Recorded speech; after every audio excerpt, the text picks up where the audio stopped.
Hey, kamusta kayong lahat? Ngayon ay Sabado. Maraming mga taong naghihintay ng pagdating ng Sabado. Abril 27. At ang weather namin dito sa Calakhan, Toronto ay basa, umuulan. 11 degrees ang last time kong ni-check. At naglalaro siya between mid-teens to lower teens. Kaya sa mga nagdaan na mga winter, mga taglamig, treat na yon. Napakainit na yon sa karamihan. Umulan, kayo na umaga umulan, tumila. Umulan uli, daan lang. Akala ko magiging libo, pero konting libo tas huminto. Dapat magpuputol ako ng damo ngayon sa mga kabahayan. Pero minamudi kong hindi. Yun ang kagandahan naman ng kapag nasa lawn care business ka, na being flexible yung oras mo. For example, I like to stick with yung isang particular na nililinisan ko. Yung narinig nyo na kay Jerry, di ba? Marami akong videos na lalo na nung last year, pwede ko na-upload. Pero i-upload ko yun yung fall leaf cleanup. Na-upload ako nun pero hindi ko natapos. Naputol dahil nagpatong-patong na yung mga gawain ko nun. Yun nga, tuwing Sabado naglilinis ako doon bi-weekly. Pagbubungkal, pagtatanim ng hardin, kapag kasagsagan ng summer, nagdidilig, trim ng mga tuyot na o kailangan i-trim ng mga branches. Tapos, hiwala yun sa pagmomow. Ang pagmomow naman ay yung iba strictly just mowing. Marami akong kakilala dyan na nagmomow online, offline, at yun ang kanilang ginagawa.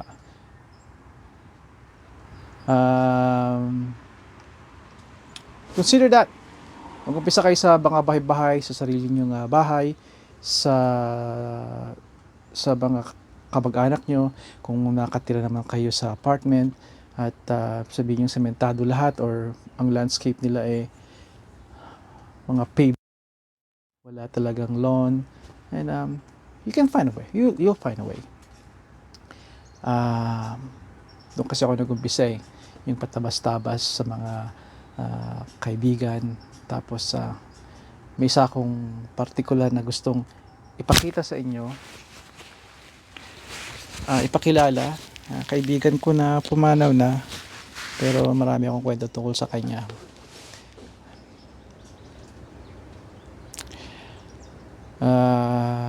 Yeah. Okay. Bakit ba ako nandito? Hindi ka pa ba nakontento sa maraming mga videos lakay na pina-flood mo na yata yung YouTube? Baka mamaya mag-send na ng YouTube sa'yo ng bill, too much data ang ginagawa mo. Gusto kong pag-usapan ngayon ay kotse. Hindi mga bangko, dealership. Hayaan nyo na yun sa mga taong panoorin nyo na yun sa mga ibang mga channel. Pero I must warn you, a reminder, hindi lahat ng mga tao na nakikinig nyo dito ay paniniwalaan nyo dapat. Oo, ibilang nyo na ako doon. Makinig kayo, pakinggan nyo, tapos i-verify niyo yourself. Huwag yung agad-agaran. Kasi napapansin ko sa atin, ang bibilis mag-jump sa mga even yung mga hindi nila field or hindi nila talaga ginagawa just because itong channel to ginagawa, therefore that yung channel to ginagawa gagawin ko rin, gagawin din nila. Paalam, dahil sa huli, tulad ng nasabi ko sa mga nauna kong videos, kayo nga ang magre-reap ng benefits nun, at pero kayo rin ang may hirapan nun, magdurusa, mapapahamak kung mali ang binanggit sinabi nila. Okay, tungkol sa kotse, ngayon is spring na. Natatandaan nyo ba yung last winter? Napaka-brutal, no? And I'm sure sa inyong iba, bago mag-winter, nag-fall, pinaspray nyo na yung inyong underbody, chassis, frame ng inyong sakyan at mga kanuk-nukan nun. Good for you. Pero, maybe ito yung panahon na mag-umpisa kayo. Sprayan ninyo yung inyong sasakyan tuwing spring instead of fall. Dahil ang spring, this is again just my suggestion, kung ang sa inyo sa fall kayo ginagawa nyo, then that's fine. That's very fine. Walang sabi nyo, wala naman kayo naging problema. It's fine. Pero ito yung, dahil ito naman nanggagaling sa akin, my opinion, nagawa ko na rin yung fall. Sa aking opinion, mas maganda kung ito ay gagawin ninyo pagkatapos ng harsh winter, pagkatapos ng mga asin na itinapon sa kalsada.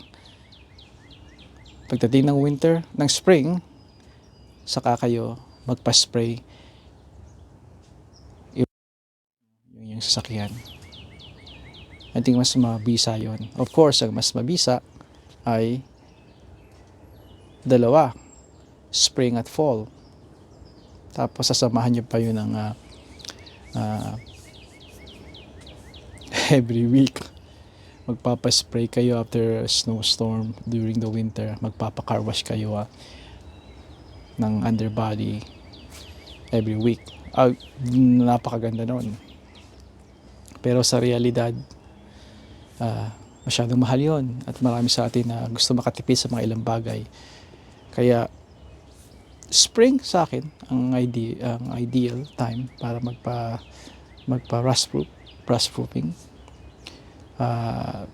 Na-figure out ko ba ito ng sarili ko? I did talk to some professionals about that. I would encourage you to go search online too. Not just online, sa actual ng mga tao na gumagawa nito. Madali lang. Punta kayo sa mga i-type niyo ay rust proofing sa inyong town. Lalabas yon. Talk to them. Don't just talk to one. And pay attention kasi iba doon are salesman, di ba? Or they own their own business. Kaya pinopromote nila yung kanilang sariling product. Just try it. Spring. Pagkatapos ng paano lang kayo pag fall. Don't worry about it. Kung gusto nyo one time lang kayo mag-spray, then nagawa nyo na ng spring. Ngayong spring. Pagdating ng fall, less to worry. Kasi alam nyo naman, yung iba sa inyo ay iniaasa sa iba. Kasi nga, sa mga iba't ibang kondisyon ng ating iba-iba tayo, nagpapakabit kayo ng winter tires sa iba. And alam niyo naman, those are hectic days, diba? Pag na-miss nyo pa ng ilang linggo, alam niyo na medyo late na rin. Alam niyo na it's almost impossible na makapagkuha kayo ng date na gusto ninyo na sa pagpapalit ng gulong, diba, sa shop. Minsan pipila kayo or maghintay kayo ng matagal. Kaya yun ang aking payo sa inyo. I've been doing a lot of rust proofing minsan sa sarili ko, pero nothing beats talaga. Nothing beats when it comes to paying someone a shop. Marami dyan. Kasi ang gamit nila yung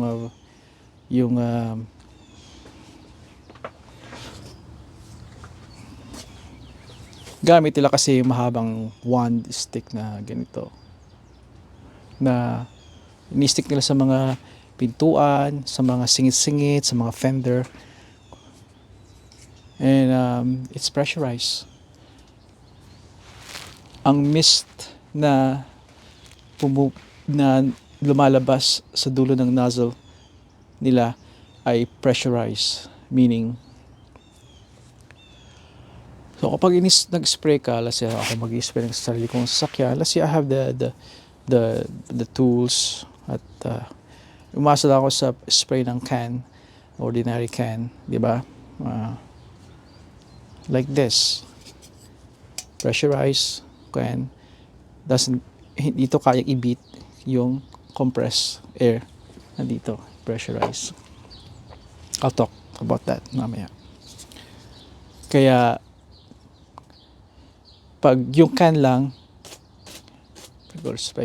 pero gamit nila yung nakikita nyo sa shop, yung mga talagang specialized rust proofing vehicles. Ang pressure niya talaga, instead na ganyan-ganyan, ay dyan! Oh, ano yun? Yun, hindi ko alam kung ano yung angulo niya.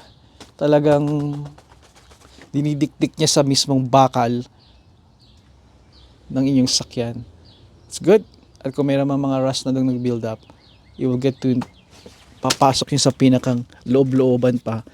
So yung rust na nandun na nagsimula, wala na yun, hindi na yun lalawak pa na parang cancer. Kasi nga, so much spray talaga kapag pressurized. Kaya, I advise that. Pasensya na kayo, hindi ako nag-practice nito. I just, kung ano ngayon pumapasok sa utak ko. Nalimutan ba ako? Wala. At kung nalimutan ko yun, then kalimutan na natin. Binanggit ko ito sa inyo.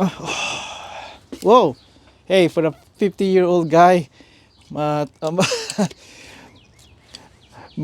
yung reflexes ko mabilis pa. Kaya young people, practice being active ha. Being active, lalo pa dito sa komportabling North America. Ang temptation na ng komportabling buhay ay minsan masama sa ating katawan. Doon sa mga nag-iisip mag-retire o nag-retire na, keep yourself active. Kasi alam niyo naman, pinakang worst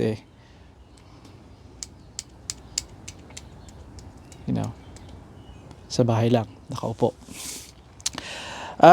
Okay, rust protection. Dito sa Kalakhang, Toronto, I think even Ontario talaga. Kilala to, Crown. Crown. May Instagram pa ako, ito ang aking inaanunsyo lagi sa kanila, sa aking mga nagpa-follow sa akin. And I don't ask them to follow me, but they do follow me kasi, well, ganoon naman pag may interest kasi isang bagay, di ba? Kasi I'm all about cars lagi nung back in 2016. Doon na yata ako nag-upisa. Pero iniwan ko na rin yung Instagram ko.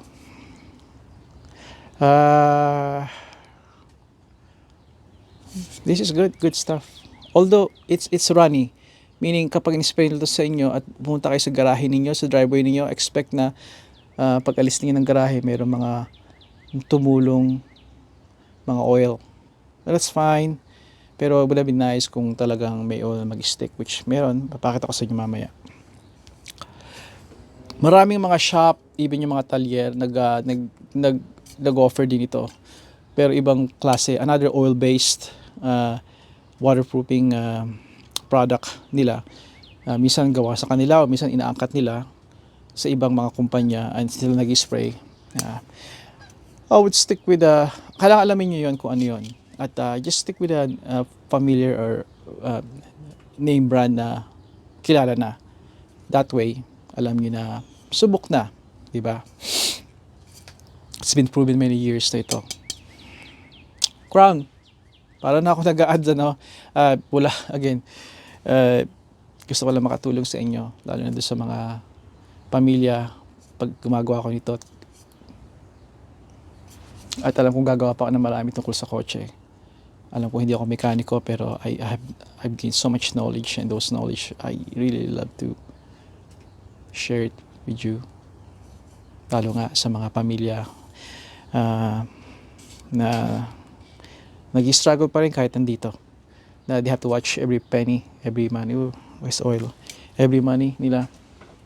Kaya kung hindi, they'll be behind paying their bills. Kaya, or rent, or food. Kaya, little bit helps, di ba? Kaya, ito, kung may budget nga kayo, why not sa parehong spring, umpisa ng spring, mid at fall, late fall, Pero kung hindi, mamimili kayo, I would suggest spring.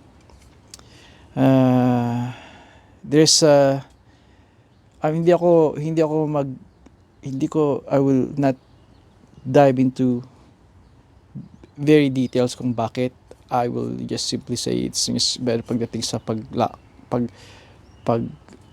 ng kalawang, paglaganap.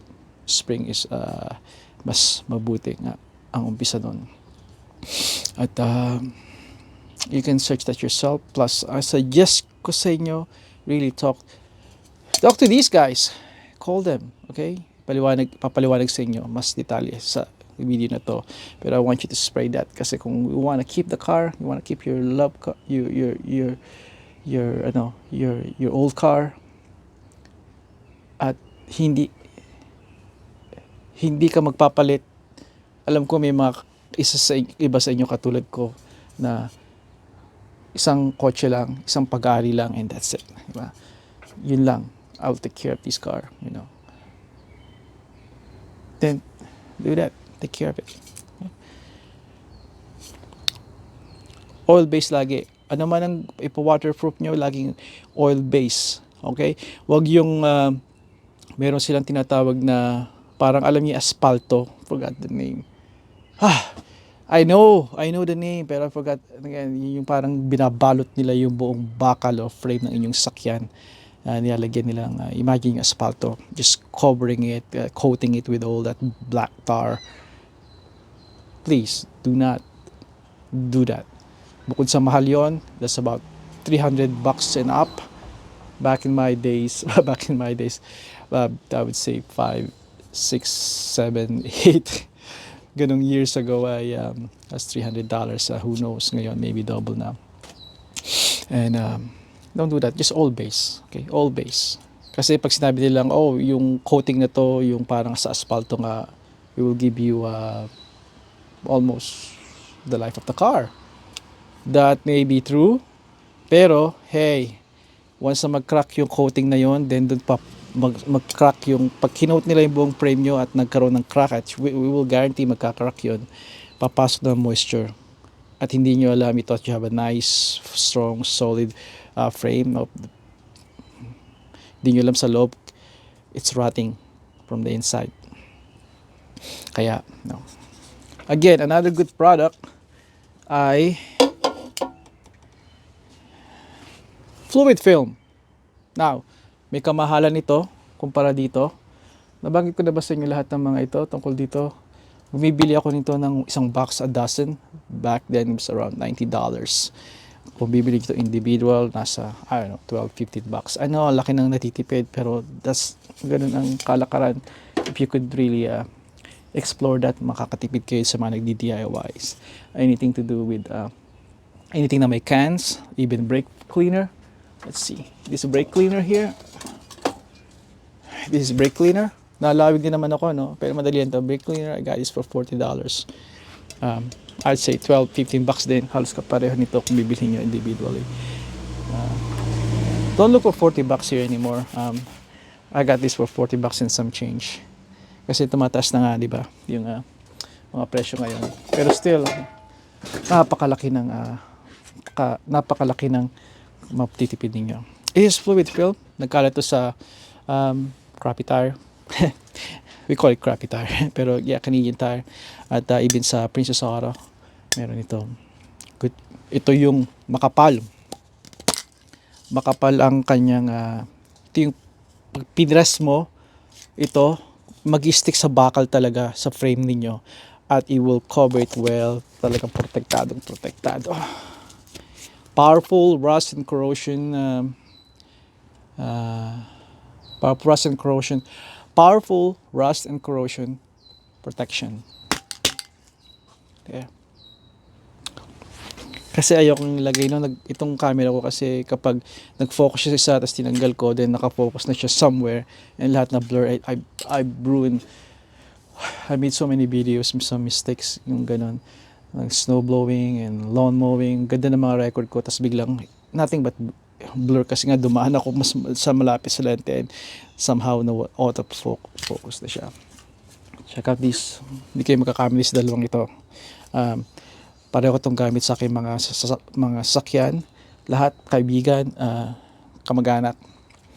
At even sa aking mga snowblowers. Alam niyo ba sa aking snowblowers, kapag pinadaan ko yun sa mga driveways, dumadaan din ako sa kalsada. Kalsada na tinapunan ng town, ng corrosive. Very corrosive na asin. Asin. The type of asin that they use ngayon ay it's really gonna eat up your metal. Alright? Napakabilis. Lahat ng mga snowblowers ko, and I own 6 snowblowers. Of course, may mga kalawang sila, pero hindi talamak. At liliit lang. Kung titingnan nyo yung aming mga sakyan, makikita nyo na may mga kalawang din sila. Hindi may iwasan yun. Pero, nangyayari yun, pero hindi yung talagang cancer na may taning na ang buhay nila. Kasi alaga sila sa oil. Alright, yun ang tatandaan ninyo na hindi may iwasan din minsan dito ang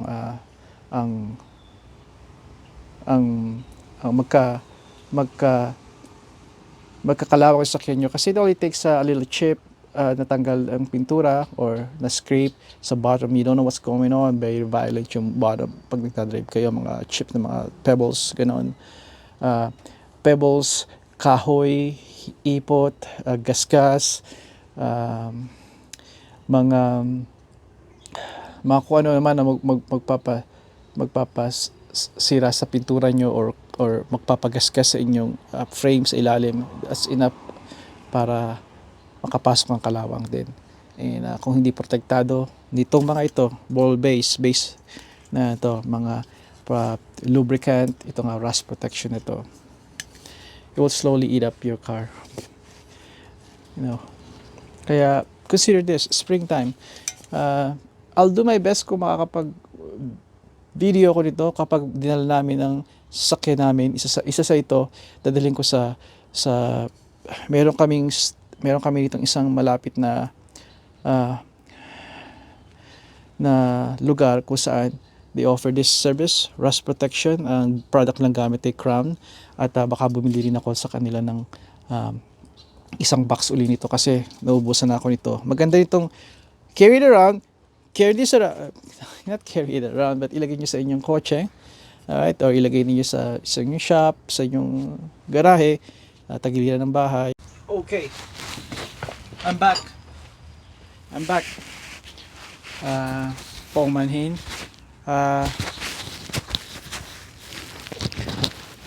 Dada ako ng dada, biglang naputol na pala ang video.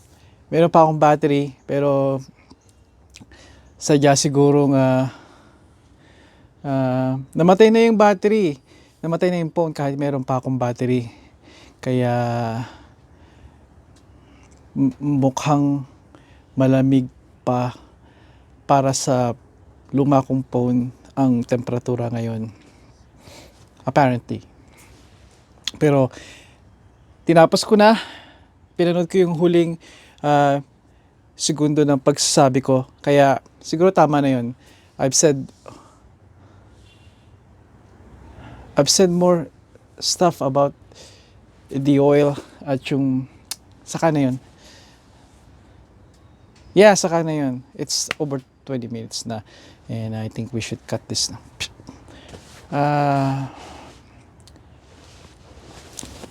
Nagputol ako ng kahoy nung habang nang mabilis. Kaya siguro bakit ko sinasabi sa inyo kasi yung video ko mapapansin niyo na meron ako ngayong ear protection. Ito yung sinasabi ko.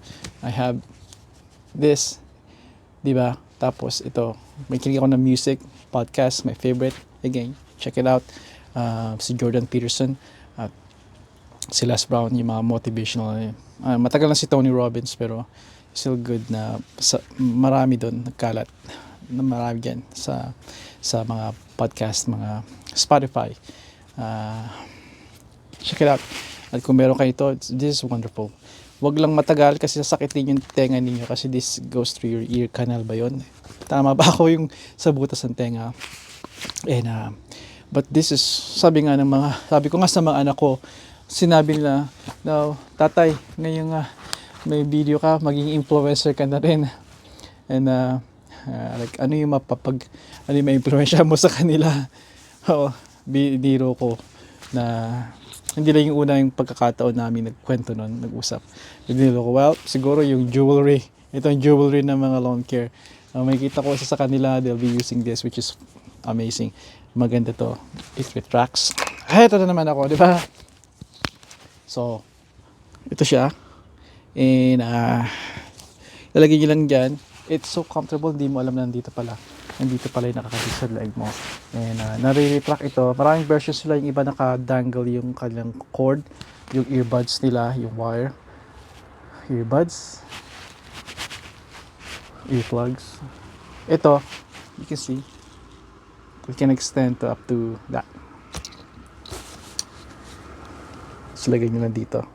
Sa mga konting ingay tulad ng snowblowers at lawnmowers, this will be perfect.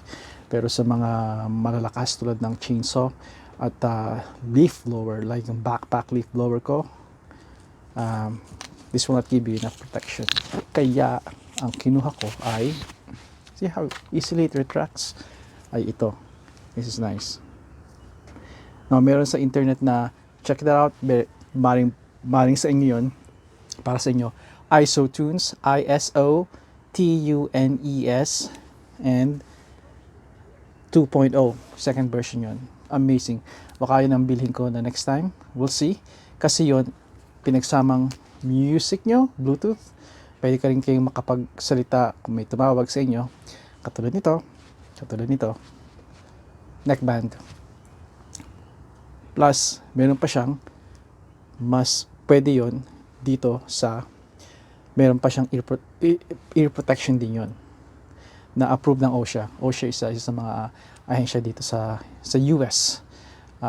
Sa ngayon ng gobyerno na nagpapatupad, nag-check ng making sure na environment ng mga trabahador nagtatrabaho sa isang kumpanya or mga establishmento ay safe sa mga manggagawa.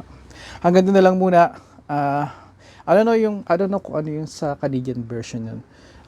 I could ask Mrs. T. Don't know. I should know, di ba? Kaya, dalawa ito instead of one. Check it out. Again, yun lang. And, hanggang, padayon, kaibigan. Padayon.